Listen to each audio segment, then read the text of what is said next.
Shalom saudara yang dikasihi Tuhan. Salam sejahtera buat saudara sekalian dimanapun engkau berada saat ini.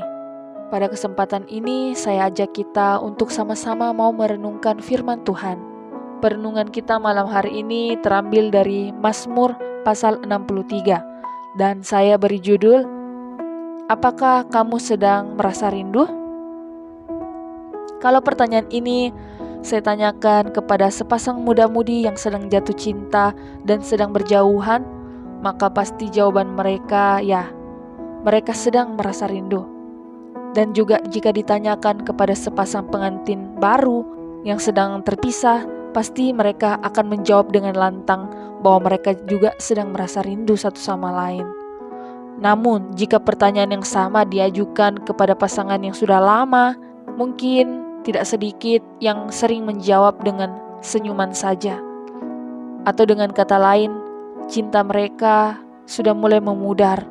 Hal ini kurang lebih sama halnya antara hubungan manusia kepada Tuhan, di mana saat kita pertama kali percaya kepada Tuhan, kita memiliki cinta mula-mula yang begitu menggebu-gebu setiap hari bersekutu dengan Tuhan dan rasanya sangat gelisah, sangat merasakan rindu kalau tidak bertemu dengan Tuhan atau tidak bersekutu dengan Tuhan. Namun, tidak sedikit akhirnya orang Kristen yang merasakan cinta mula-mula itu sudah mulai pudar dan sudah mulai tidak ada rasa rindu lagi untuk mencari Tuhan atau bersekutu dengan Tuhan.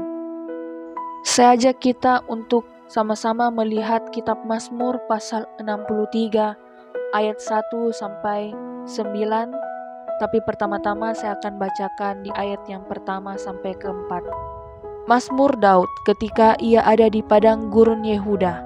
Ya Allah, Engkaulah Allahku, aku mencari Engkau. Jiwaku haus kepadamu, tubuhku rindu kepadamu, seperti tanah yang kering dan tandus tiada berair. Demikianlah aku memandang kepadamu di tempat kudus, sambil melihat kekuatanmu dan kemuliaanmu.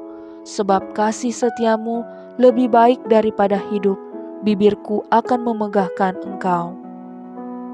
Hal pertama yang kita lihat dari Mazmur 63 ialah ada kebenaran bahwa Allah lah yang dapat memenuhkan kebutuhan jiwa manusia. Jika kita memperhatikan sosok seorang Daud dari kitab Mazmur, kita bisa melihat seorang Daud adalah seorang yang mengembangkan gairah untuk Tuhan dari masa mudanya. Dan juga selalu senantiasa dia mencari Tuhan. Baik di waktu bangun pagi, dia terlebih dahulu mencari Tuhan, bersyukur kepada Tuhan. Bahkan sebelum menutup hari, di malam hari, dia juga mencari Tuhan, bermazmur kepada Tuhan. Daud bukan orang yang sempurna, kita tahu sama-sama kisahnya. Dia juga pernah jatuh. Tapi saat dia jatuh, dia tidak tinggal dalam dosa itu, tapi dia bangkit. Kemudian dia berseru kepada Tuhan karena dia tidak ingin kehilangan hubungannya yang melekat dengan Tuhan. Tahukah kita bahwa di dalam diri manusia ada ruang kosong yang hanya dapat diisi oleh Allah saja?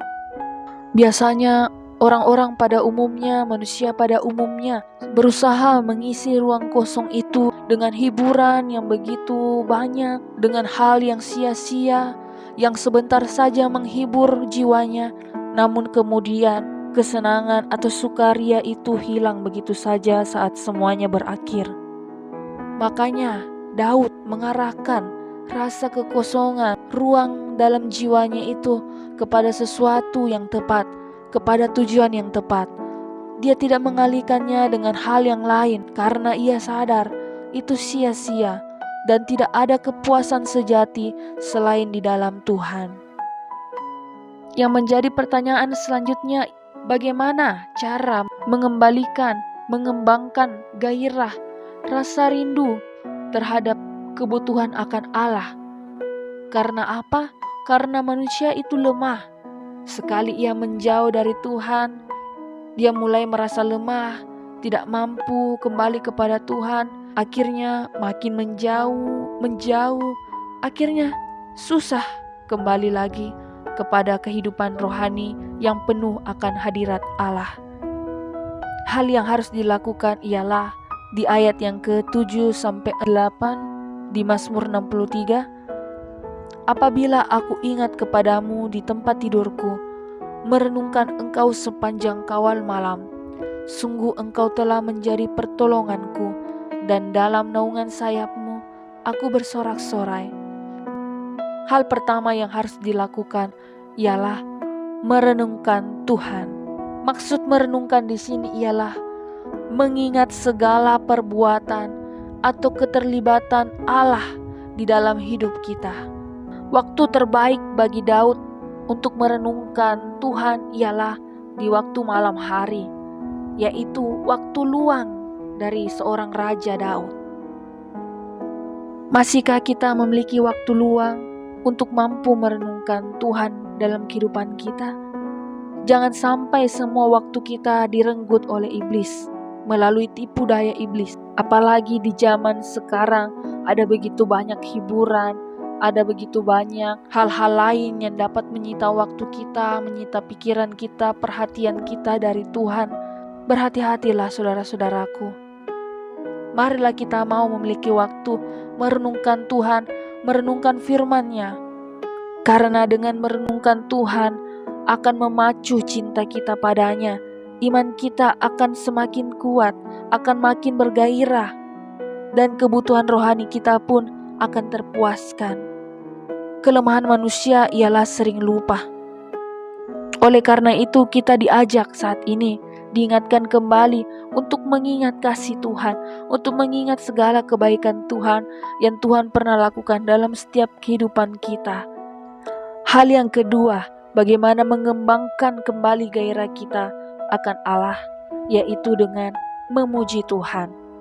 Kita bisa lihat itu di ayat yang ke-5 dan ke-6. Demikianlah aku mau memuji engkau seumur hidupku dan menaikkan tanganku demi namamu, seperti dengan lemak dan sumsum jiwaku dikenyangkan, dan dengan bibir yang bersorak-sorai mulutku memuji-muji. Saat kita telah merenungkan Tuhan dalam kehidupan kita, jiwa kita akan dipacu kembali untuk mengingat kasih Tuhan, cinta Tuhan, dan kemudian kita pun mampu untuk memuji Tuhan dengan segenap hati. Jangan dibalik, jangan kita memuji Tuhan tanpa mengingat Tuhan, tanpa merenungkan Tuhan dalam hidup kita. Kita hanya akan berakhir sebagai orang-orang yang hanya memuji Tuhan di mulut saja, tapi di hati jauh dari Tuhan. Tapi saat kita telah merenungkan Tuhan, kita mulai memacu cinta kita kepada Tuhan dengan mengingat segala kebaikan-Nya. Lalu kita memacu diri kita untuk memuji Tuhan, menyembah Tuhan. Maka kita akan mendapatkan banyak manfaat dalam pujian penyembahan yang kita naikkan kepada Tuhan, yaitu kita dapat meruntuhkan segala kuasa roh jahat yang mengikat kita. Kita bisa mendatangkan perkara besar atas kehidupan kita. Kita akan mengalami transformasi rohani. Kita akan mengalami jiwa kita ditenangkan, jiwa kita merasakan damai dan sukacita. Kita akan merasakan dekat dengan Tuhan, dengan Roh Allah, karena ada kuasa dalam pujian penyembahan yang kita naikkan dengan segenap hati kepada Tuhan. Dan pada akhirnya jiwa kita pun akan mengalami pemulihan di dalam Tuhan. Kita akan mulai merasakan kembali rasa rindu, rasa gairah kepada Tuhan. Amin. Demikian firman Tuhan, biarlah dapat memberkati setiap kita. Tuhan Yesus memberkati. Shalom.